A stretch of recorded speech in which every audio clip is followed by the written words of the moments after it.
Hey guys, I've been a challenger player for the last 4 sets, and recently there's been a B patch for patch 12.20, and with every B patch comes a new flex guide. So there are a few relevant changes that happened in the B patch, which were well deserved. One thing that changed was a pretty decent nerf to DRAGONMANCER and KAISA. This comp was broken before the B patch because it was just way too consistent. It was basically DRAGONMANCER Karma, but you stabilize off of a 2-star KAISA and 1 Volibear instead of a 3-star Karma. But now that this is fixed, you could probably only play this comp if you get the right opener for it. YONE also got hit slightly. This is a nerf to SWIFTSHOT YONE and scope weapons. Previously, if you had the SWIFTSHOT spat and scope weapons, it was basically a guaranteed top 3. Now it's going to definitely be a little harder and you can't just turn your brain off. There's also a slight Terra nerf. Now you can't stabilize off of 1 Terra at level 8. Previously, if you got a 2-star Terra, this comp was basically unbeatable unless you were playing another 4 dragon player. And finally, high-end shopping and level up were removed. These augments, if you happen to get them at stage 4 too, it was basically a guaranteed top 2 because you're basically guaranteed to play into the 4 dragon board, which is the highest cap board in the game, and easily scale into level 9. These are going to be the standard level 8 comps you should default towards. Basically, it's Soy, DAEJA, XAYAH, and SHIN if you get high roll into level 9. Alternatively, these comps could be really strong if you're playing them from the right spot. These 3 comps are very mediocre, but they can top 4 from the right spot. But overall, after the DRAGONMANCER fix, I believe this is going to be a pretty balanced meta. For this patch, you want to look out for spots where you could play all these reroll comps, because these reroll comps, if you could identify the spot where you could play them from, it's usually a guaranteed top 4. Otherwise, you could just default towards these main level 8 comps. So first, I'm going to run through all the AP comps because it has the DRAGONMANCER comps in them, and that's probably one section you guys are probably most interested in. So the first comp is going to be DRAGONMANCER Karma. You only want to play reroll Karma if you get the opener for it, and a good opener might be something like getting a lot of the components for her best in slot. Her best in slot is going to be Giant Slayer, Hodge, and Jeweled Gauntlet. Giant Slayer could also be IE, and the healing item could also be BT instead of Hodge. So if you get the opener for Karma and you get a lot of Karmas early, you usually want to 5 lose into Krugs, and then you slow roll until you hit Karma 3 at level 5. After you hit the Karma 3, you can push levels. Your level 7 board might look something like this. You're playing 6 DRAGONMANCER and 2 Tempest. At level 8, you could just play a random Soraka or Bard. It's very important to position your Karma in the front row in the corner. This is because it gives Karma backline access. Usually if she's in this corner, she could snipe their backline after she kills off her front line. Some really insane augments are Battle Mage, CB,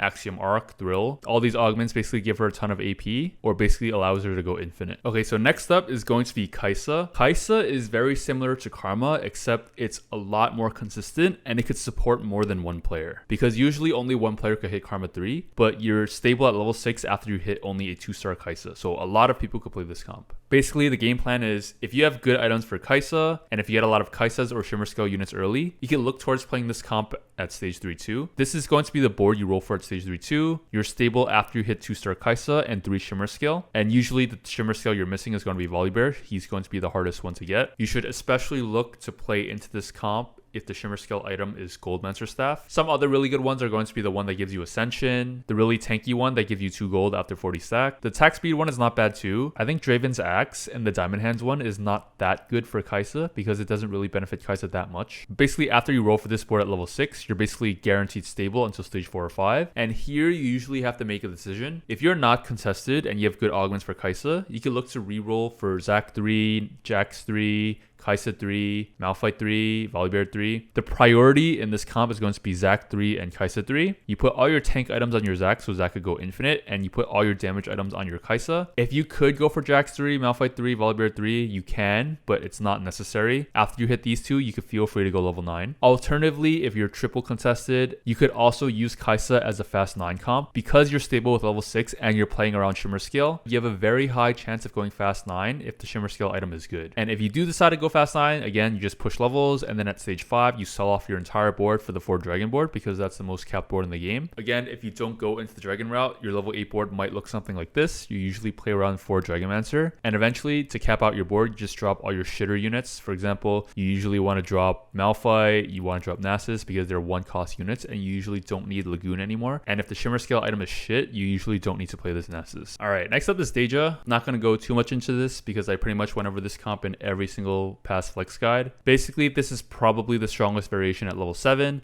Your default best in slot is going to be Giant Slayer, Archangels, and JG. The trick to DAEJA is when you roll for DAEJA, you usually don't only want to roll for DAEJA. You actually usually flex between hitting DAEJA or XAYAH, because if you notice, all 4 of these units fit into both this comp and XAYAH, and the itemization is actually very similar for both comps. Again, for DAEJA, you stabilize off of hitting 2-star everything and 1-star DAEJA, and then you could go 8 and then play around a 2-star Yasuo win con. One big strength of DAEJA is that DAEJA has a super high cap, not because DAEJA is a good unit, but because DAEJA shares the same items as the strongest cap board in the game, which is Ao, Shin, and Aesol. So if you ever get to a point where you could go level 9 with this board, you could sell off your whole board and play into the 4 dragon board and win out. Next up is Lagoon. Lagoon is one of the weaker comps in this patch. You only want to play Lagoon if you get the opener for it. So 3 Lagoon and you get either a blue buff early or a ZZ Rot early. This allows you to start farming a shitload of stacks, because if you get enough stacks early game, you could play around a Nyla 3 or Soam 3 win con, because you're guaranteed a champion duplicator at 400 Lagoon stacks. Core itemization, you usually need Morello on Soam. You could argue that you could put Morello on SERAPHINE and instead itemize Soam full damage like blue buff, JGIE. The problem with this is this doesn't do a good job of applying Morello to their backline. And if you have 4 damage items on your backline and you itemize your Nyla, you're not going to have enough frontline items. And not having a good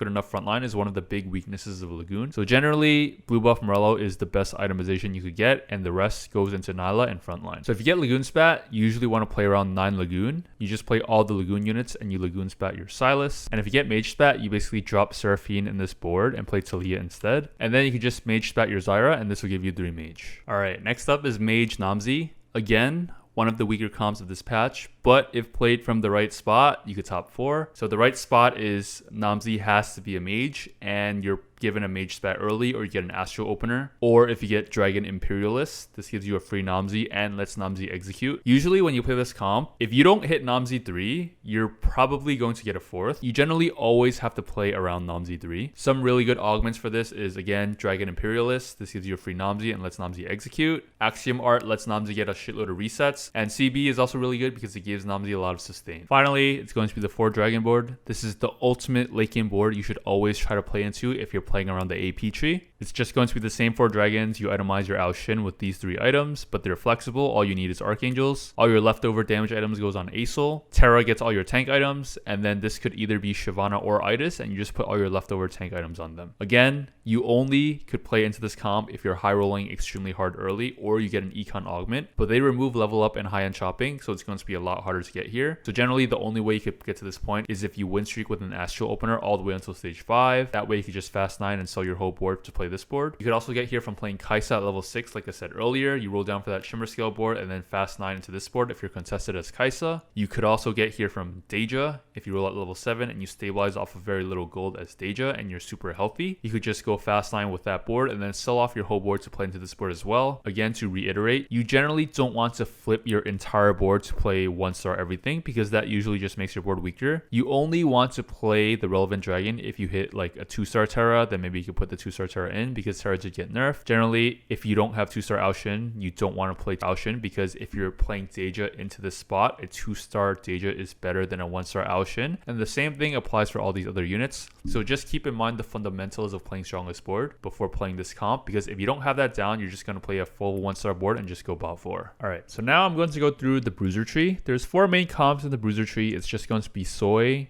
Rengar, Seraphine/Graves, and Olaf. I'm going to first go through Soy. So Soy is a level 7 comp where you want to roll a bit at level 7 to stabilize. Usually you want to roll for 1 copy of Soy, 1 copy of SYFEN, 1 copy of Pantheon, and 2-star everything else. After you get that, you can then push 8 and then proceed to 2-star the rest of your board. Itemization, you usually need Edge of Night on Soy plus 2. 2 other good items are generally going to be BT and Titans. Beast Gloves is broken in this comp because you basically have 3 other secondary carries, which is going to be Pantheon, Jace, and SYFEN. These gloves is really good on SYFEN. All your leftover AP items go on Jace, and all your leftover damage items go on Pantheon. If you get a Jade Emblem or Augment, you could consider dropping Jace to play Soraka for 7 Jade. Otherwise, this is probably going to be your strongest board at level 8. Alright, so next up is Rengar. You usually only want to play this Darkflight Rengar comp if you get the opener for it. So for example, if you get a Rengar early, or if you get 2 Darkflight early, or if you already have a Cav spat or Darkflight spat, those spats are generally really good into this comp because it also turns into Darkflight Essence for for all your Darkflight units, buffing up the Rengars a lot. Alternatively, if you don't have a spat, Zeke's is also insane in this comp as well. But basically in this comp, you generally may or may not have to roll a little bit at level 6, level 7, or level 8. At level 6, you might want to roll for a board like this. This Rengar could also just be another Aphelios. You just play as many Darkflight units as you can because you're duping all of the items on your sacrifice unit. So at level 7, your board is usually going to look something like this. You generally almost always have to roll at level 7 to hit 1 copy of Swain because that stabilizes you. You generally really want Morello on Swain plus 2 tank items. So 2 really good tank items on Swain could be something like Bramble and Gargoyles.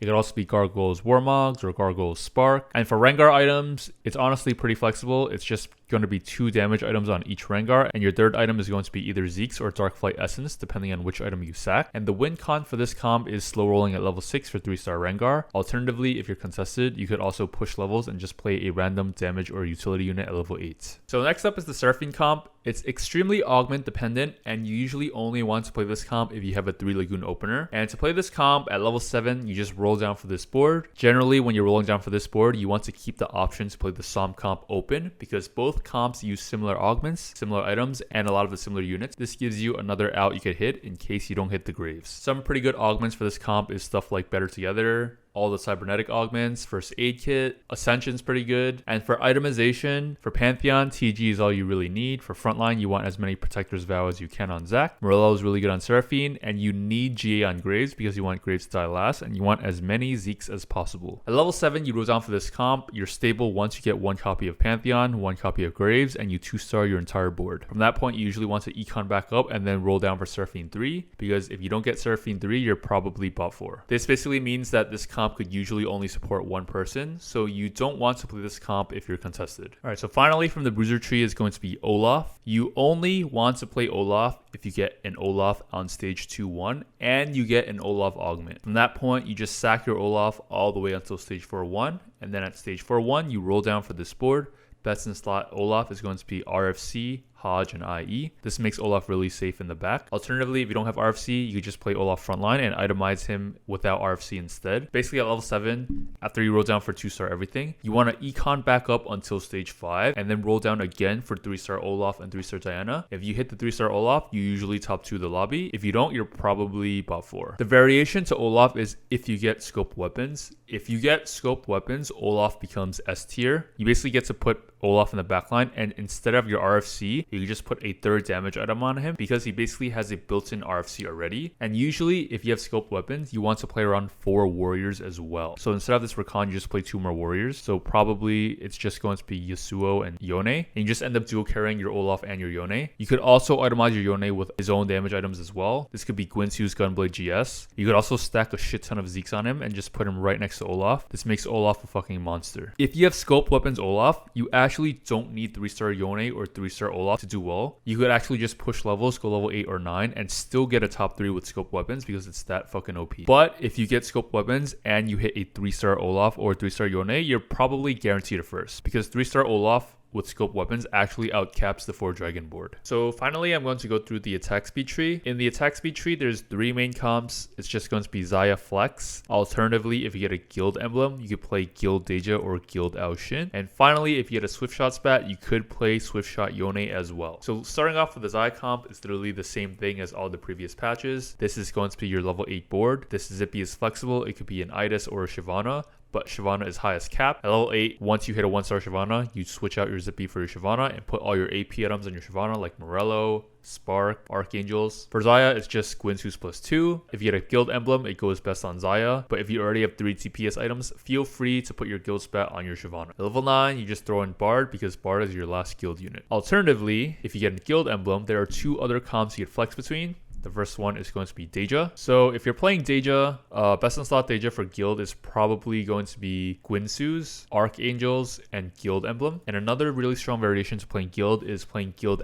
SHIN. If you get a 1-star SHIN on your level 8 roll down, you just put your guild emblem on SHIN, and the same items go on SHIN as does for DAEJA. So finally is going to be SWIFTSHOT Yone. So Yone did get nerfed in the B patch, but if you get a SWIFTSHOT spat, it still could be really strong, assuming you're uncontested, because if you hit 3-star Braum and 3-star Yone with with good items, you're still pretty much guaranteed top 4 or even top 3. So if you get a SWIFTSHOT spat, basically your level 6 board is generally going to look something like this. If you don't hit the Pantheon, you can play a variation of 2 Warrior and 2 Guardian instead. Best in slot Yone is going to be the SWIFTSHOT spat, Gwinsu's +1. The +1 could be Gunblade or GS, and all your tank items are going to go on your Braum. And at level 6, you roll for a board like this, and then you econ back up and slow roll until you hit 3-star Braum and 3-star Yone. Both are very important because the longer your frontline lives, the longer time Yone has to scale with Gwinsu's and SWIFTSHOT. The other variation to this is if you play 4 Guardian instead. This variation is just as strong because remember, SWIFTSHOT Yone is a unit that gets stronger as time progresses, and because you have 2 scaling items on him,